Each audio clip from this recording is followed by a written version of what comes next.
안녕하세요. 책방차차 달콤 엘리입니다. 어른이 되고 나서는 잘 들어볼 기회가 없는 질문이 있죠. 장래 희망이 뭐야? 여러분은 어릴 때 이런 질문을 받게 되면 뭐라고 대답하셨나요? 보통은 선생님, 과학자, 연예인, 대통령, 가끔 엉뚱하게 슈퍼맨이 될 거라고 자신있게 이야기하던 친구도 있었습니다. 누군가가 내게 장래 희망을 물어보던 어린 시절에는 현실적인 어려움, 내가 감당해야 하는 것들은 전혀 고려하지 않고 무조건 멋있어 보이고 훌륭하게 느껴지는 그런 사람이 될 거라고 생각했죠.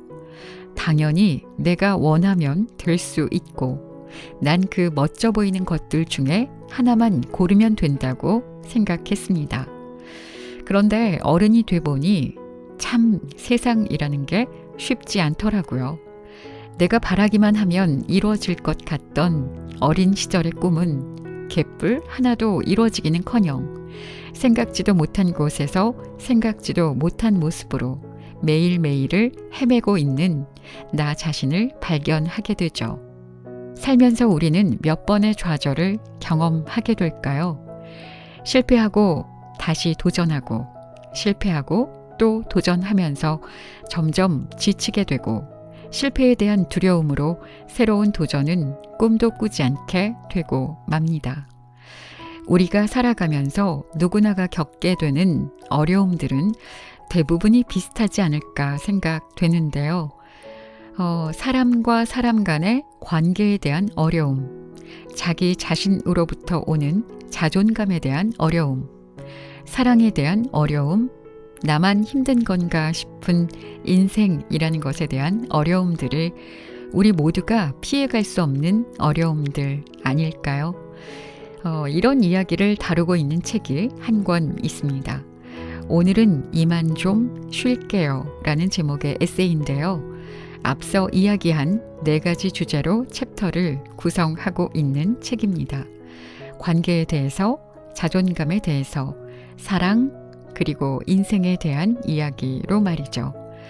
그리고 보면 사람들이 에세이를 읽는 이유는 쉽지 않은 삶을 살면서 위로와 응원이 필요하기 때문일 것 같습니다.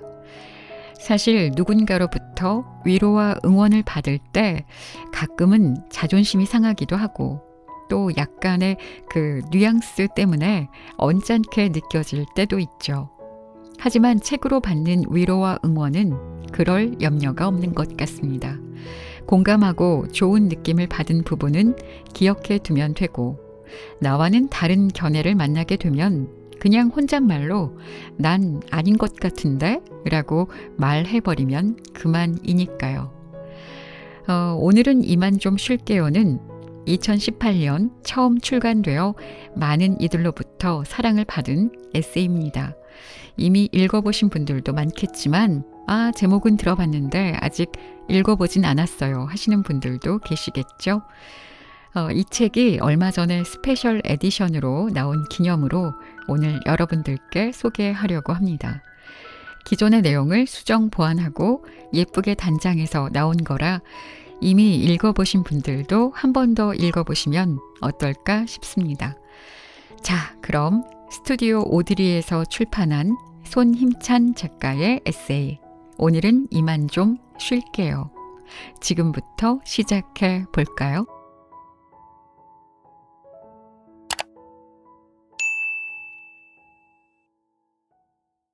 가까운 관계일수록 크게 된다. 사랑하는 사람끼리 다툼이 끊이지 않는 이유는 몸과 마음이 가까운 만큼 사소한 생각까지 충돌하기 때문이다.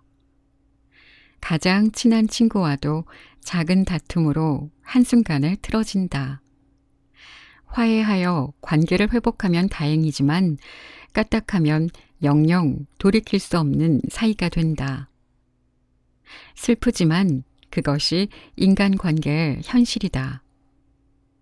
그중 가족은 특히나 갈등이 끊이지 않는 관계다. 가족은 내가 선택할 수 없으며 쉽게 떠날 수도 없다. 그런 관계에서 끊임없이 상처받는다면 잠시 멀어지는 것을 권한다. 따로 독립해서 지내는 것이 가장 좋지만 독립이 현실적으로 어렵다면 자는 시간을 제외한 나머지 시간을 집을 벗어난 장소에서 보내는 것도 하나의 방법이다. 최대한 마주치지 않는 전략인 셈이다. 그리고 가족과 떨어진 시간 동안 당신의 그릇을 넓히는데 집중했으면 좋겠다. 당신이 그들을 품을 수 있을 만큼 마음의 여유와 경제적인 넉넉함을 갖추는 시간을 마련해야 한다는 말이다. 물건이든 사람이든 사랑하고 아낄수록 그 대상의 작은 흠집만 나도 크게 아프고 상처받는다. 마찬가지로 가족도 지나치게 가까운 사이이기에 오늘도 당신이 밤을 지새워가며 고민하는 건지도 모른다. 미우면서도 사랑하고 사랑하면서도 미운 관계들. 가족을 비롯해 친구, 연인, 친인척, 이웃 등 다양한 관계 안에서 서로 배려하고 잘못을 바로잡기 위해 함께 노력하는 것은 소중하고 의미 있는 일이다. 어디까지 공감해야 할까? 공감 능력이 결여된 사람만큼 주변 사람을 불편하게 만드는 유형이 없다. 그렇지만 아무리 노력해도 공감할 수 없는 상황에서 누군가 공감을 바란다면 그것은 그것대로 난감하다.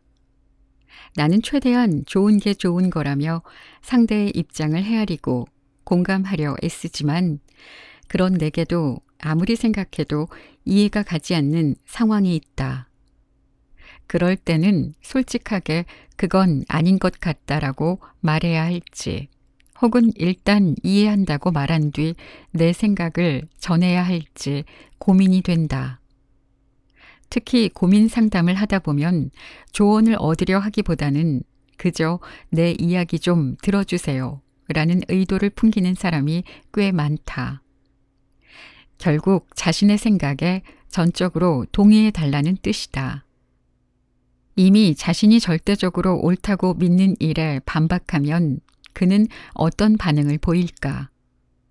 그때부터 나는 그에게 좋은 사람이 아니게 된다. 인간은 공감 능력이 뛰어난 존재다.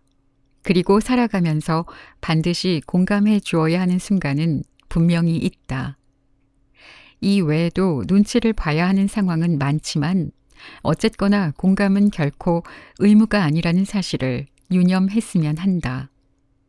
이것은 털어놓는 사람이든 들어주는 사람이든 마찬가지다. 만약 한 번 보고 말 사이라면 무리하게 공감하지 않아도 상관없다. 하지만 자주 봐야 하는 사람이라면 우선은 들어주되 지나치게 맞장구 치지 말고 자신을 위해 화제를 빠르게 전환하자. 당신이 공감할수록 상대방은 신나서 듣기 싫은 이야기를 계속 늘어놓을 수 있다. 바로 그런 상황을 방지하기 위함이다. 공감하는 일도 감정 노동에 포함된다. 마음의 여유가 없다면 적당히 고개를 끄덕이고 물 흐르듯 자연스레 화제를 바꾸자. 그 사람의 전부를 안다고 생각하지 말자. 언제부턴가 사람을 너무 믿지 않게 됐다.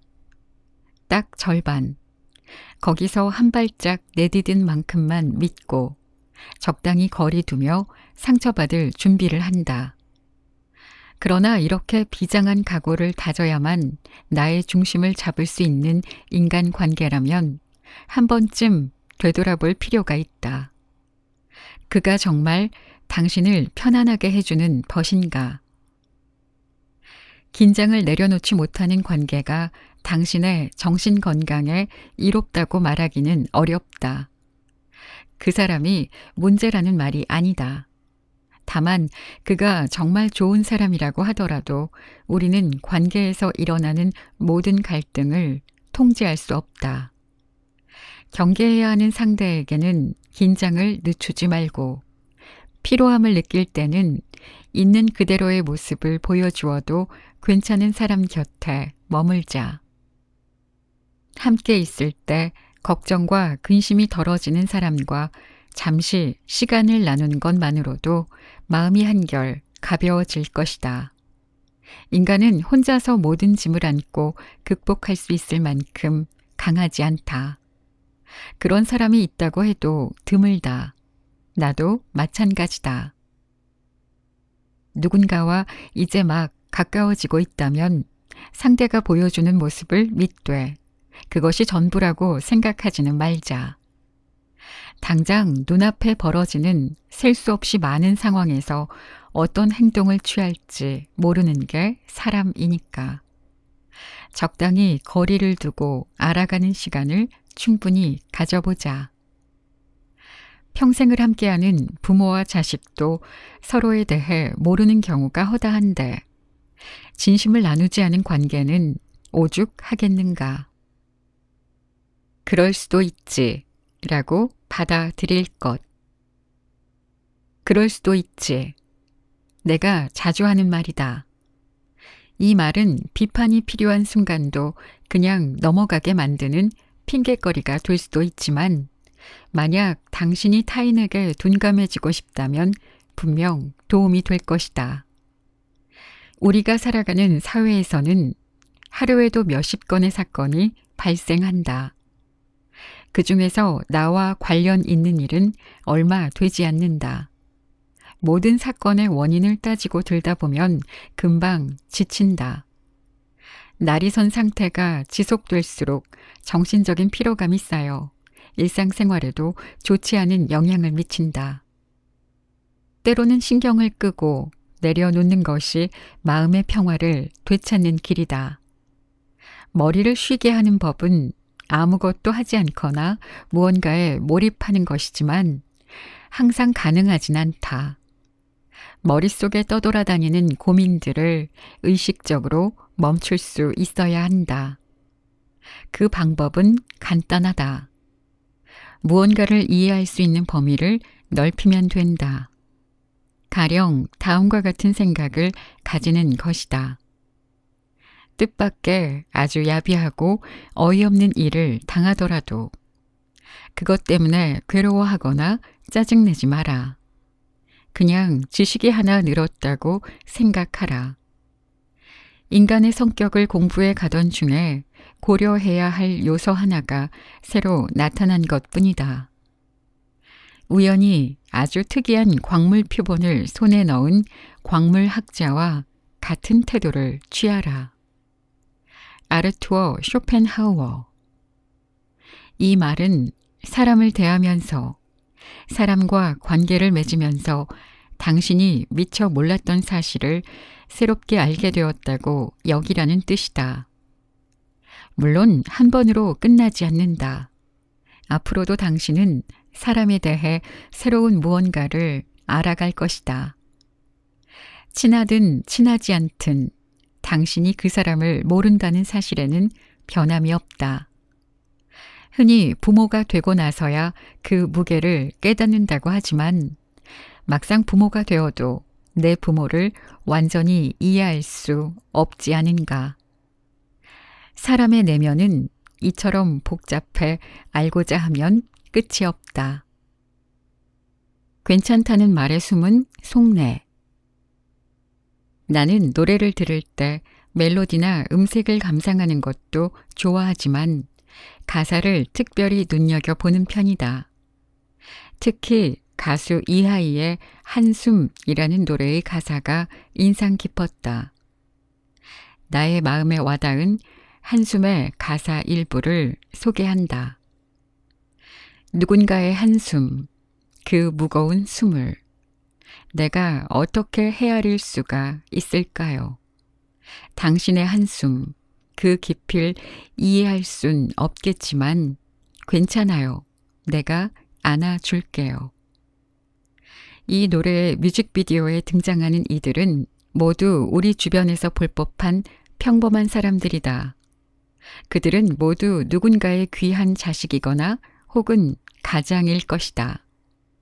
그들은 자신의 아픔을 숨기기 위해 가면을 쓰고 가까운 이들에게 괜찮다고 말해왔다. 실제로는 괜찮지 않으면서 아픔과 슬픔이 목구멍까지 차오르면서 속으로 사겼다. 슬픔을 입 밖으로 꺼내본 적이 없으니 그들의 마음을 진심으로 이해하는 사람도 없을 것이다.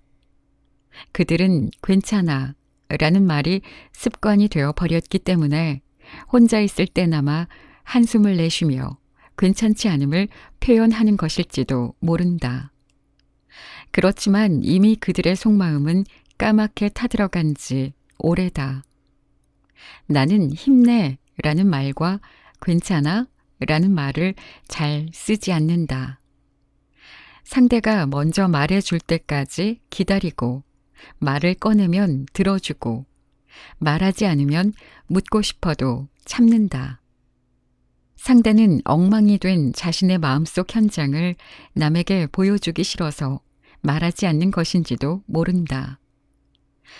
힘드냐고 묻는 대신 나는 언제든지 당신을 안아줄 수 있어 라는 제스처를 취한다. 이는 상대방이 그어놓은 선을 넘어가지 않으면서 언제든 이쪽으로 와서 쉬어도 괜찮다는 신호를 보내는 것이기도 하다. 설령 상대가 말을 꺼내더라도 섣부른 판단과 충고는 금지다. 한국말은 끝까지 들어야 한다 라는 말도 있지 않던가. 그가 모든 말을 마치기 전에 그를 판단해선 안 된다. 우선은 차분히 기다려 주어야 한다. 상대방이 진심을 꺼내기까지 내가 할 수 있는 일은 공감과 위로, 그리고 지친 그에게 건네는 한마디 안부 인사뿐이다. 무슨 일 있어요? 나이 들어가며 깨달은 8가지 사실. 1. 친구가 많다고 좋은 건 아니다. 좋을 때는 넓은 범위의 친구들이 함께 하겠지만 나쁠 때는 좁은 범위의 친구만이 함께 할 테니까. 기쁨, 슬픔, 성공, 실패 모두 함께 해주는 사람이 진짜 친구다. 2. 살고 싶은 대로 살되 책임은 져라. 자유롭게 사는 것은 좋지만 자신의 선택에 책임지는 자세는 잊지 말아야 한다. 그 태도 하나가 개인의 성숙함을 결정짓는다. 3. 성공만큼이나 실패도 중요하다. 잘 되는 사람들은 좌절 없이 성공하지 않는다. 대부분 실패를 거듭하면서 성공한다. 4. 부모님이 살아계실 때 잘하자. 갓 20살이 되었을 때는 부모님이 정정하다고 믿었다. 그런데 내가 한 살을 먹는 것과 부모님이 한 살을 드시는 것은 달랐다. 나는 매년 부모님이 늙어가는 것을 느낀다. 아직 곁에 있을 때 함께 여행이라도 다녀오자. 5. 할 말은 하되 무례하게 하지 말자. 무례함과 솔직함은 다르다. 무례함은 상대의 기분을 살피지 않고 시도 때도 없이 함부로 말하는 것이고, 솔직함은 문제가 생겼을 때 필요한 만큼만 속마음을 내비치는 것이다. 6. 모두를 사랑할 필요는 없지만 미워하면서 살지도 말자. 누군가를 원망하는 일이 곧 내 삶을 갉아먹는 일이라는 사실을 이제야 알았다. 7. 과거를 곱씹지 말자. 후회는 한 번이면 족하다. 후회를 거듭하다 보면 나의 삶이 불행해진다. 매사에 의욕이 사라지며 우울한 생각밖에 들지 않는다. 현재에 집중하면 나의 행복을 스스로 결정할 수 있고 내일 또한 좋을 거라는 기대를 품을 수 있다. 8. 상처를 덜 받는 방법은 매사에 의미 부여하는 습관을 버리는 것이다. 최초의 상처는 타인의 말과 행동에서 비롯되었겠지만 그 상처에 자꾸 의미를 부여하고 곱씹는 것은 스스로에게 2차 상처를 주는 행위이다. 나를 힘들게 하는 것으로부터 자유로워지자. 나를 힘들게 했던 말, 사람, 환경, 그 모든 것에서 벗어나라. 냉정하게 끊어내라. 나를 낮추는 것과 겸손함의 차이. 겸손함은 사회생활에 어느 정도 필요한 미덕이라 생각한다. 갈수록 인권과 사회적 감수성이 높아지고 다양한 경로로 모든 것이 공유되기 때문이다. 그런데 신중함을 넘어 습관적으로 저는 부족해서 라는 말을 하고 다니는 태도는 어떨까? 자신을 낮추는 것과 겸손은 엄연히 다르다.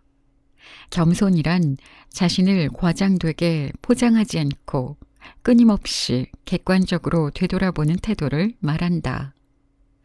자신을 객관적으로 볼 줄 아는 사람은 나와 남이 다름을 인정하고 타인을 존중한다.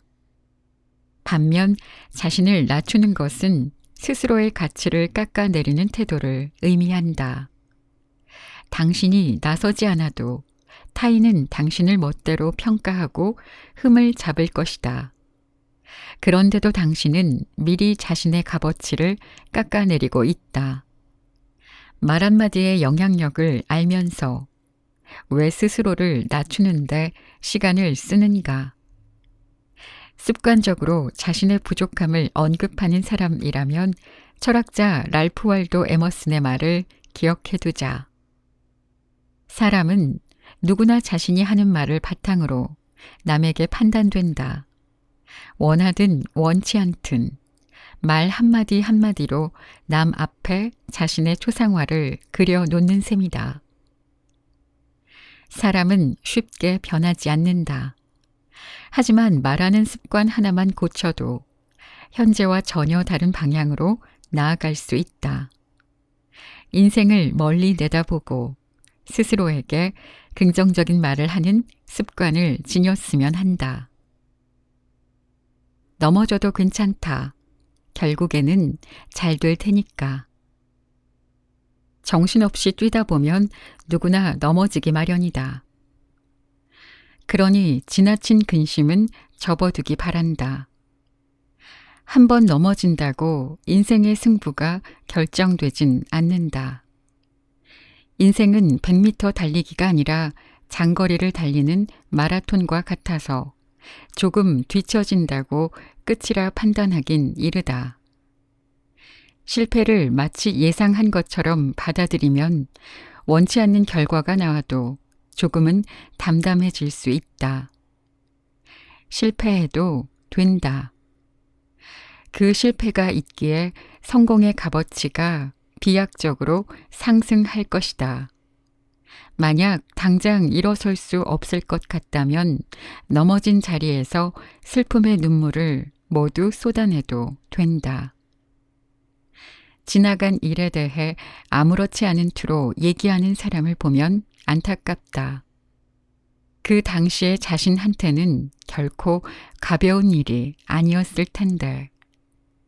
그러니 한 가지만 약속하자. 먼 훗날 과거를 돌아볼 때 지금 흘린 눈물을 가벼이 여기지 않겠다고 말이다. 사랑하는 이에게 잔인했던 기억.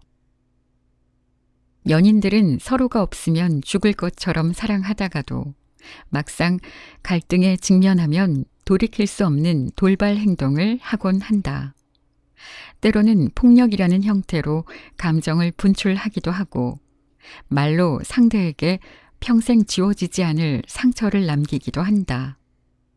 어릴 적 나는 사랑을 충분히 받지 못해서 사랑받는다는 것이 어떤 느낌인지 잘 몰랐다. 사랑을 제대로 받아본 적이 없으니 다른 사람에게 사랑을 나눠주는 법을 알았겠는가. 첫사랑을 만나기 전까지 내게 사랑이란 상상 속의 동물과도 같았다. 내 입으로 누군가를 소중한 사람이라고 표현할 날이 올 줄 몰랐고, 다정한 목소리로 누군가에게 예쁘다는 말을 속삭일 수 있을 거라곤 생각지도 못했다. 문제는 사랑에 다가갈 용기만 있었지, 사랑을 담아낼 그릇은 없었다는 점이다. 상대의 모습을 있는 그대로 받아들이기란 쉽지 않은 일임을 그때 처음 알았다. 마치 사랑이라는 마라톤 경기에서 처음부터 전속력으로 달리는 바람에 얼마 가지 못하고 지쳐버린 선수가 된 기분이었다. 한 번은 그녀와 크게 다퉜다. 화를 이기지 못한 나는 그녀를 음식점에 혼자 두고 나왔다. 따라 나온 그녀는 나에게 말을 걸지도 못한 채 일정한 간격을 두고 쫓아왔는데, 나는 그 모습을 보고도 걷는 속도를 높여서 지하철역으로 향했다. 그때 그녀는 비 맞은 강아지처럼 안쓰러웠지만 미안하다고 말하면서 안아줄 용기가 도저히 나지 않았다. 장거리 연애로 얼굴을 볼 수 있는 날이 많지 않았는데도 나는 그녀를 두고 집에 가버렸다. 사랑하는 이에게 버림받아 홀로 남겨진 그녀의 기분은 어땠을까? 씻을 수 없는 상처를 안긴 셈이다. 감정 기복이 심한 나는 그 후로도 여러 번 그녀를 힘들게 했고, 헤어지자는 말도 서너 번 뱉었다. 그때마다 그녀는 괜찮다고 말해 주었지만 이기적인 나는 그 따뜻한 마음을 제대로 살피지 못했다. 이 모든 잘못을 깨달았을 때는 이미 늦었다. 내가 이성을 되찾는 사이 그녀는 이별을 준비했고, 나는 겉으로는 담담하게 이별 통보를 받아들였다. 어렵게 만난 그녀를 쉽게 보내버렸다. 그리고 꽤 오랫동안 아팠다. 그제야 알았다. 그녀는 나와 만나고 있을 때 몇 배는 더 아프고 힘들었으리라는 사실을. 매일 행복할 수 없어도 매일 웃을 수는 있다. 우리는 누구나 보장되지 않은 미래의 행복을 쫓지 말고 지금 이 순간 행복해져야 한다는 사실을 알고 있다. 그럼에도 행복해지기 어려운 이유는 행복을 너무 추상적인 개념으로만 이해해서가 아닐까. 지금 당장 웃을 수 있는 구체적인 일을 찾아본다면 행복에 다가가기가 조금 더 수월해질 것이다. 그러니 막연하고 거대한 행복을 찾기보다 작고 소소한 순간에 주목해보자.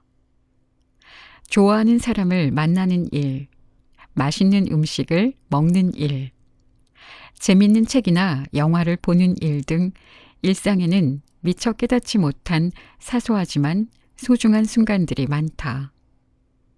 수능이나 자격증 시험을 앞두고 공부하고 있다면 평소 혼자 다니던 독서실을 가끔은 친구와 함께 가보자.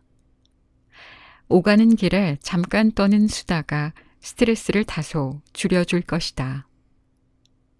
혼자 웃고 넘기던 인스타그램이나 페이스북 게시물도 댓글로 친구를 소환해서 즐거움을 나눌 수 있다. 이렇듯 지금 당장 웃을 수 있는 일은 주변에 널려 있다. 이렇게 말하면 어떤 이는 코웃음을 치면서 고작 그 정도 일로 행복해질 수 있느냐고 묻는다. 하지만 나는 되묻고 싶다. 이렇게 소소한 행복도 느낄 수 없는데 어떻게 큰 행복을 손에 넣을 수 있겠냐고 말이다. 내가 생각하는 행복은 소소한 만족감이 모여 이루는 시간이다. 힘들고 막막한 때일지라도 작은 웃음으로 긴장을 해소할 줄 안다면 이미 당신은 행복하게 지내고 있는 게 아닐까. 행복한 사람은 주변에서 아무리 시기하고 질투하고 끌어내려도 결국 다시 일어난다. 말로 행복을 표현하지 않아도 온몸으로 행복을 느끼며 그런 태도가 그 사람의 삶 전체에 긍정적인 영향을 미친다. 그러니 우리 같이 행복해지자. 사람은 바뀌기보다 성장한다. 같은 실수를 반복하지 않는 것은 기계나 가능한 일이다. 만약 어떤 사람이 단점을 전면적으로 보완하고 이전과 달라졌다는 인상을 풍긴다면 그 사람을 바라보는 당신의 관점이 달라졌을 확률이 높다. 즉, 당신이 그 사람을 있는 그대로 받아들인 것이지 그 사람의 성향이 180도 바뀐 것은 아니라는 말이다. 상대방의 결점을 이해하듯 자신의 결점에도 어느 정도 관대해져야 한다. 상대에게 피해를 주는 결점이라면 고치려 노력해야겠으나 단지 그 모습이 마음에 안 들어서 자책하고 있다면 조금 덜 신경 써도 괜찮다고 말해주고 싶다. 나는 한때 완벽한 사람이 되려고 노력했고 그 길이 정답인 줄 알았다. 하지만 어느 순간 완벽함에 대한 나의 기준을 상대에게도 강요하는 모습을 발견하게 되었다.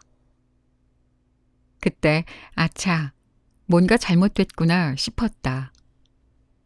변한다는 것은 세상에서 가장 어려운 일인 동시에 쉬운 일이다. 쉽다고 말할 수 있는 이유는 변하겠다고 다짐하는 순간 이미 절반은 변화한 것이기 때문이다. 그리고 무엇보다 인간은 완전히 바뀔 수는 없어도 노력을 거듭하여 피드백을 주고받다 보면 자연스럽게 성장하는 존재다. 그러니 자신의 삶을 망가진 인생이라고 생각하지 말기 바란다. 그저 더 나은 내가 되고 싶은 그 마음 하나만 간직하면 충분하다. 간절한 사람에게 나머지 행동은 알아서 따라오기 마련이니까. 미안하지만 오늘은 이만 좀 쉴게요. 중국의 베스트셀러 작가 리샹룽은 당신은 겉보기에 노력하고 있을 뿐에서 휴식이 무엇인지 설명하기 위해 어느 스타 강사의 삶을 예로 든다. 그 강사는 글쓰기는 물론 강연과 독서, 각종 대외 활동까지 본업과 겸행하면서 하루에 여러 가지 일을 소화해내고 있었다. 단 1분도 허투루 보내지 않는 강사에게 한 독자가 이렇게 물었다. 어떻게 혼자 이렇게 많은 일을 하세요? 안 쉬세요? 당신은 철인입니까? 돌아오는 그의 대답. 다른 일로 계속 바꾸어가면서 하는 게 일종의 휴식이죠. 그리고 리샹룽은 책에서 이렇게 덧붙인다. 폭풍 수면 같은 것은 사실 진짜 휴식이 아니다. 뇌의 관심사를 전환하는 것이야말로 진짜 휴식이다. 열정이 가득했던 과거의 나는 이 말에 적극 동의했다. 하지만 지금은 모든 여건이 갖추어진 이상적인 환경에서도 실천하기 힘든 마인드라고 생각한다. 그리고 사실 리샹룽이 예시로 들었던 스타 강사의 하루를 누가 24시간 옆에서 관찰한 것이 아니기 때문에 그 말이 사실인지 아닌지 판단하기도 어렵다. 이런 마인드는 이른바 대표님 마인드가 아닌가 싶다. 나는 한국 사회가 누군가 휴식을 취하거나 쉬겠다라고 말할 때 괜한 선입견을 품고 바라보지 않았으면 한다. 끊임없이 움직여야 성실한 사람이라는 생각, 혹은 일을 멈추면 현실에 안주하고 있는 사람이라는 인식 말이다. 아무리 끊임없이 움직여도 방향도 모르는 채로 달려가면 의미가 없다. 때로는 쉬면서 지친 마음을 달랠 필요가 있다. 우리는 기계가 아니라 존엄성을 지닌 인간이니까. 미안하지만 오늘은 이만 좀 쉴게요. 언젠가는 누구나 자연스럽게 이런 말을 할 수 있고 누구도 그에 대해 부정적인 판단을 하지 않는 사회가 되길 바란다.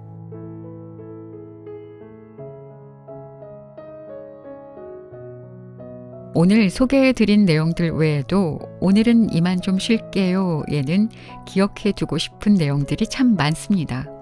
잘 기억해 두었다가 내가 힘들 때, 외로울 때, 답답한 마음이 들거나 화나고 슬플 때 꺼내봐야지 싶은 것들이요. 저는 사실 책에 밑줄을 긋거나 메모해 두는 것을 싫어합니다. 뭔가 그 본연의 모습 그대로 깨끗하게 두었다가 나중에 다시 봐도 처음의 느낌 그대로이길 바라기 때문인데요.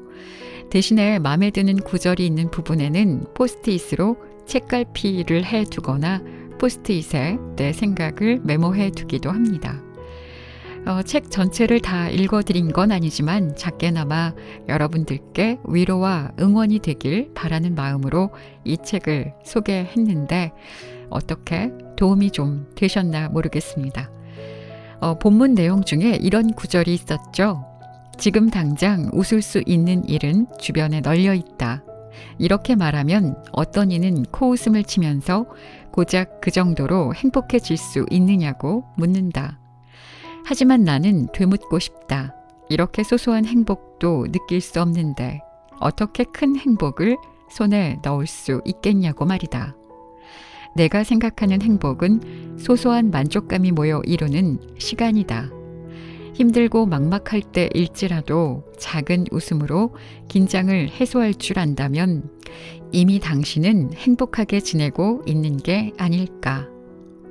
대단하고 어마무시한 누구나에게 자랑할 만한 그런 행복이 아니더라도 작은 것에 만족하고 미소 지을 수 있고 그로 인해서 행복해진다면 그 작은 행복들이 모이고 모여 나를 행복한 사람으로 만들 수 있겠죠.